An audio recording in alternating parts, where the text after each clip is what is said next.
જાગ્યા ત્યારથી સવાર કોલમમાં આપ સર્વેનું હાર્દિક સ્વાગત છે।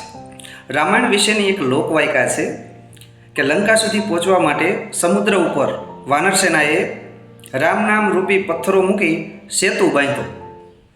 તે રાત્રે મર્યાદા પુરુષોત્તમ રામના મનમાં સંદેહ થયો કે મારે નામે પથ્થરો તૈરા હશે। વહેલી સવારે પોતાની શંકાનું સમાધાન કરવા માટે સમુદ્રના કાંઠે આવે છે અને એક કાંકરી લઈ પાણીમાં છોડે છે, ડૂબી જાય છે। એથી મોટો કાંકરો લઈ પાણીમાં છોડે છે, ડૂબી જાય છે। મોટો પથ્થર લઈ પાણીમાં છોડે છે, ડૂબી જાય છે। મર્યાદા પુરુષોત્તમ રામ મનમાં વિચાર કરે છે કે મારે નામે પથ્થરા તૈરા અને હું પાણીમાં પથ્થરને છોડું છું તો ડૂબી જાય છે। દૂરથી આ દ્રશ્ય હનુમાનજી મહારાજ જોતા હતા। એ પાસે આવે છે અને રામને કહે છે કે પ્રભુ, તમારી શરણમાં આવે એ તો તરી જાય, પણ જેને તમે તર છોડો એ તો ડૂબી જ જાય ને।